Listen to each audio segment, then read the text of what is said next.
दोस्तों नमस्कार। एक कवि लिखते हैं कि मैं कुछ न करूं, कोई इच्छित वस्तु समक्ष मेरे धर दे। राजस्थान प्रशासनिक सेवा में मुख्य परीक्षा का परिणाम आया तो बहुत से ऐसे कैंडिडेट जिनको उम्मीदें थी कि टॉप रैंक लेके आएंगे, उनका साक्षात्कार के लिए बुलावा भी नहीं आया। मेरे पास बहुत से कैंडिडेट आते हैं और कहते हैं सर, आरएस मुख्य परीक्षा में जो हमारे अंक थे वो वाष्पीकरण में उड़ गए क्या? हमारे इतने अंक तो आने ही चाहिए कि कम से कम साक्षात्कार के लिए बुलावा आए। तो दोस्तों, इस संबंध के अंदर दो बातें देखो, या तो निराशा की बातें कर लो, आरपीएससी को कोस लो, भाग्य को कोस लो, एक तरीका तो ये है। दूसरा तरीका है योद्धा का तरीका। योद्धा क्या करता है? योद्धा लड़ाई लड़ता है। तो वापस लड़ाई लड़ो, वापस देखो कमी कहाँ रह गई, विचार करो कि हम क्या बेहतर कर सकते थे। तो जब आप ये सोचोगे क्या बेहतर कर सकते थे तो आपके सामने बहुत से मार्ग आएंगे। आप ये सोचोगे कि पढ़ाई में कमी थी, सिलेबस पूरा हो नहीं पाया, समय कम मिला था, पहला पॉइंट ये हो सकता है। दूसरा पॉइंट ये हो सकता है सिलेबस याद तो था लेकिन आधा अधूरा था।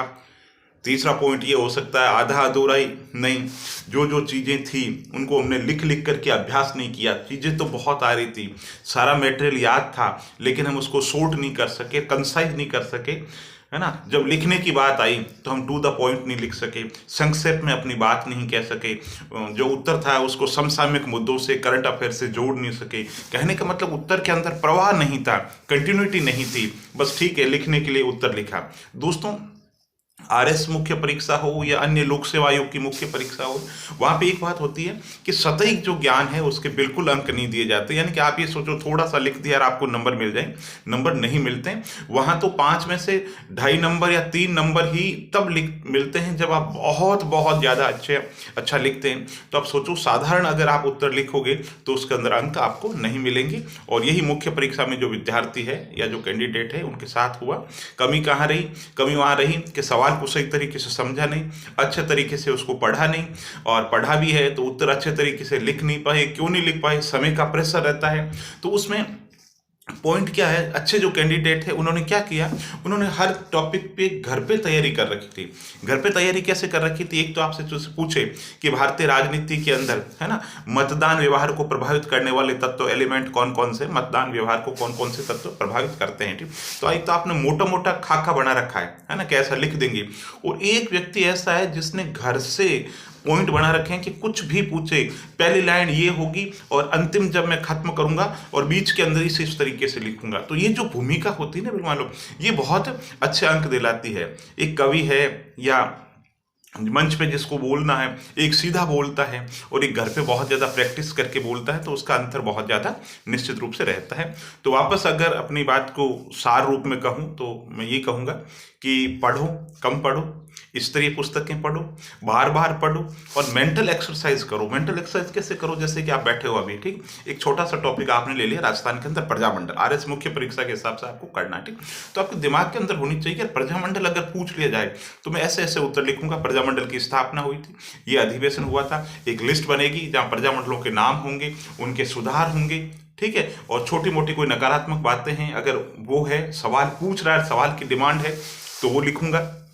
इस तरीके से उत्तर को मैं कंक्लूड करूंगा, ठीक है। लेकिन आपके साथ में ऐसा भी होना चाहिए कि आपके पास में 100 शब्द या 150 शब्द है इस टॉपिक पे लिखने के लिए, और मन में इस बात के लिए भी प्रिपेयर रहना चाहिए कि 50 शब्द में सिर्फ वो जोधपुर प्रजामंडल पूछ सकते हैं या 100 शब्द में वो सिर्फ जयपुर प्रजामंडल पूछ सकते हैं। तो उसके लिए भी मेंटली प्रिपेयर रहना चाहिए कि सिर्फ जयपुर प्रजामंडल पूछ ले तो मैं उत्तर कैसे लिखूंगा, ठीक है। इसी तरीके से आपके दिमाग के अंदर यह भी रहना चाहिए कि राजस्थान के स्वतंत्रता सेनानी, कितने ज्यादा स्वतंत्रता सेनानी, उसको अगर 100 शब्द में कहा जाए तो आपके दिमाग के अंदर होनी चाहिए कि स्वतंत्रता सेनानी पूछेंगे तो मैं उनका वर्गीकरण कैसे करूंगा। मैं उनका संभाग वाइज कर दूंगा कि जोधपुर से ये थे, बीकानेर से ये थे, उदयपुर मेवाड़ से ये थे, इस तरीके का एक वर्गीकरण कर दूंगा।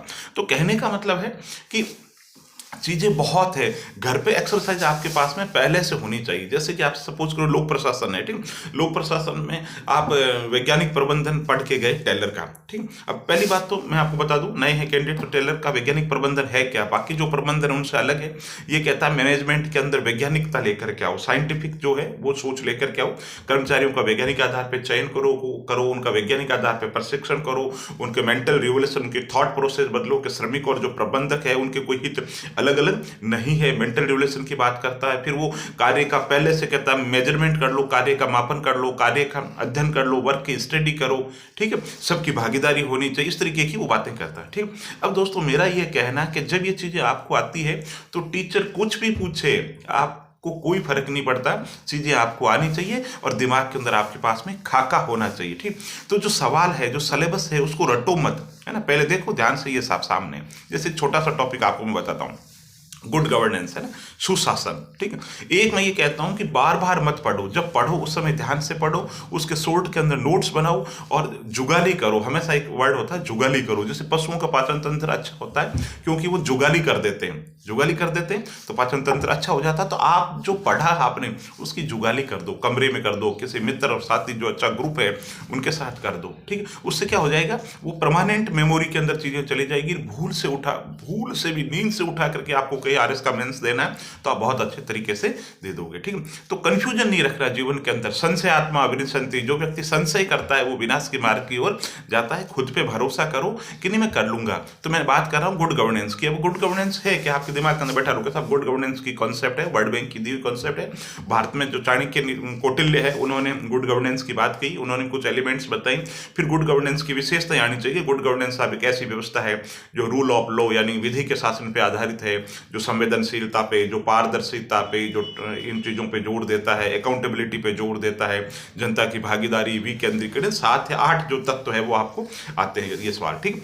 ये आ गया पहला पॉइंट। अब दूसरा पॉइंट है कि भारत सरकार गुड गवर्नेंस के लिए क्या क्या कर रही है। तीसरा सवाल और अच्छा है, तो राजस्थान सरकार गुड गवर्नेंस के लिए क्या क्या कर रही है, कौन कौन सी स्कीम लेकर के आ रही है। दिमाग के अंदर 3 ही जो चीजें हैं वो आपके दिमाग के अंदर होनी चाहिए। अब जैसा टीचर पूछे गुड गवर्नेंस क्या है तो गुड गवर्नेंस बता दो।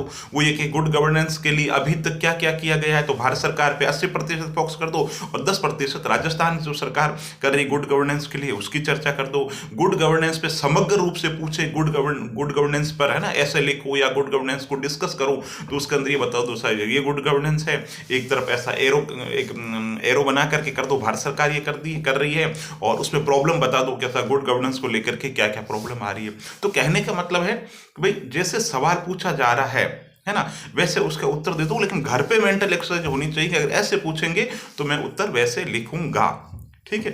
तो इस तरीके से तैयारी करो, किसी को कोसो मत, भरोसा खुद पे रखो। और शेर जब शिकार करता है तो उस समय वो अपना 100% दे देता है।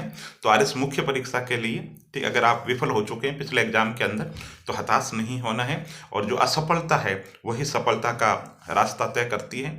नकारात्मकता में कुछ नहीं रखा है जीवन के अंदर, नकारात्मकता इंसान को खत्म कर देती है। तो पॉजिटिव थॉट रखो। निश्चित रूप से जीवन के अंदर परेशानियां हैं, बहुत सी चीज़ें हैं, लेकिन हम उन चीज़ों के बीच में ही हमें मार्ग निकालना है। और ये मत को वैकेंसी कब आएगी, नए कैंडिडेट पूछ रहते हैं वैकेंसी कब आएगी, नहीं, आप ये तय करो कि जब तक वैकेंसी आरएस की नई नहीं आ जाती तब तक मैं ये सिलेबस पूरा कर लूँगा। औरों से आगे रहना है और वो तभी रह पाओगे, है ना, जब व्यक्ति युद्ध की तैयारी हो और युद्ध का माहौल हो, उस समय युद्ध की तैयारी करे तो मतलब नहीं है। युद्ध की तैयारी तो चुपके चुपके की जाती है। बहुत बहुत धन्यवाद।